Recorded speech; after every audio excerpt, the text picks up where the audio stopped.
Hi மக்களே, வணக்கம். Welcome to our channel. இன்றைக்கி நம்ம பார்க்க போகிற விஷயம் கடந்த ஒரு வருஷமாக தமிழ் சினிமா வட்டாரத்தில் பெரிய பேச்சான ஒரு பிரிவின் கதை. எல்லாரும் எதிர்பார்த்துக்கிட்டு இருந்த ஜிவி பிரகாஷ்குமார் மற்றும் பாடகி சைந்தவியோட விவாகரத்து வழக்கில் சென்னை குடும்ப நல நீதிமன்றம் அதிகாரப்பூர்வமாக தீர்ப்பு சொல்லிட்டாங்க. மக்களே, நீதிமன்றத்தில் கொடுத்த தீர்ப்பு என்ன? யாருமே பேசாத பெண் குழந்தையின் பராமரிப்பு பற்றி ஜிவி பிரகாஷ்குமார் அவர்கள் கோர்ட்டில் என்ன சொன்னார்?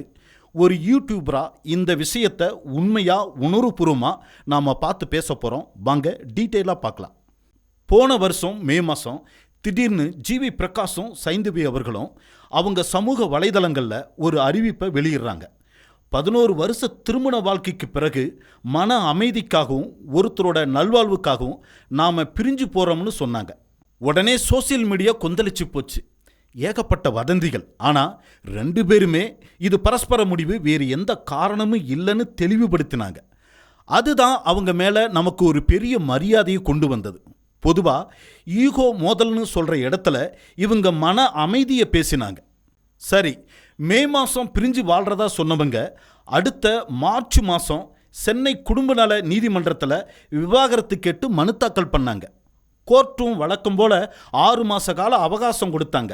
இந்த 6 மாதத்தில் மனசு மாறி சேர்ந்து வாழ சான்ஸ் இருக்கான்னு பார்த்தாங்க.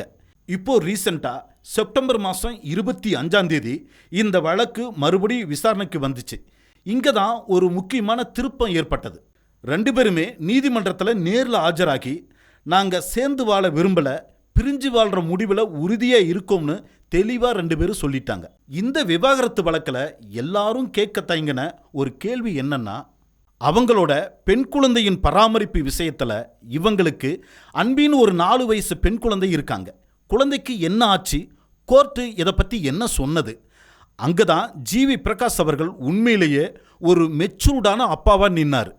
கோர்ட்டில் நீதிபதி குழந்தையை யார் கவனிக்க போறீங்கன்னு கேட்டப்போ ஜிவி பிரகாஷ்குமார் அவர்கள் சட்டுன்னு என்ன சொன்னார் தெரியுமா? குழந்தைய சைந்தவி கவனிச்சுக்கிறதுல எனக்கு எந்த ஆட்சேபனையும் இல்லைன்னு சொல்லியிருக்காரு. யோசிச்சு பாருங்க மக்களே, ஒரு அப்பா தன் பெண்ணை முழுக்க தன்னுடைய அம்மாவோட பராமரிப்பிலேயே விடுறதுக்கு எந்த ஒரு ஈகோவும் இல்லாமல் எந்த ஒரு ஆட்சேபனையும் இல்லைன்னு சொல்கிறாருன்னா அது எவ்வளோ பெரிய விஷயம். இது ஒரு உண்மையான பாராட்டுக்குரியதாக பார்க்கப்பட்டது. இந்த விஷயத்தில் அவர் தன்னுடைய ஈகோவை விட குழந்தையோட நல்வாழ்வுக்கு சைந்தவி தான் சரியானவர்னு முடிவு பண்ணியிருக்காருன்னு தான் அர்த்தம். கோர்ட்டும் அதை தான் அனுமதிக்கும். இந்த பரஸ்பர விவாகரத்தில் பெண் குழந்தை தாயின் பராமரிப்பில் இருப்பது சரி என்பது இந்த வழக்கோட மிக முக்கியமான ஒரு தீர்வு.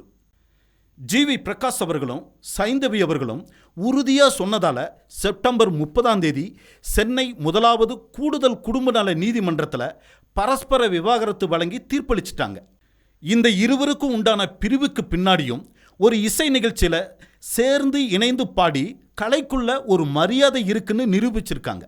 அதனால் நண்பர்களே, நீங்கள் ஜிவி பிரகாஷோட ரசிகராக இருக்கலாம், சைந்தவியோட குரலுக்கு ஃபேனாக இருக்கலாம். ஆனால் அவங்க 12 வருஷம் வாழ்ந்த வாழ்க்கையில் இருந்து விலகி மன நிம்மதியை தேடி எடுத்திருக்கக்கூடிய இந்த முடிவை நாம் மதிச்சே ஆகணும். பெண் குழந்தை அன்வியை 2 பேருமே சேர்ந்து பேரண்டிங் முறையில் நிச்சயமாக கவனிச்சுப்பான்னு நம்புவோம். அவங்க இருவருமே அவங்கவுங்களுக்கு பிடிச்ச விஷயத்தை இசைத்துறையில், அதாவது இசையை தொடர்ந்து பண்ணணுன்னு நாம் வாழ்த்துவோம். இந்த மாதிரி பிரேக்கிங் நியூஸோட அதில் இருக்கிற உண்மையான பின்னணி தெரிஞ்சுக்குங்க. நம்ம சேனலை சப்ஸ்கிரைப் பண்ணுங்கள், ஷேர் பண்ணுங்கள், லைக் பண்ணுங்கள். அப்படியே அந்த பெல் பட்டனையும் தட்டி விடுங்க. மறுபடியும் இன்னொரு சுவாரஸ்யமான செய்தியோட உங்களை வந்து சந்திக்கிறேன். நன்றி.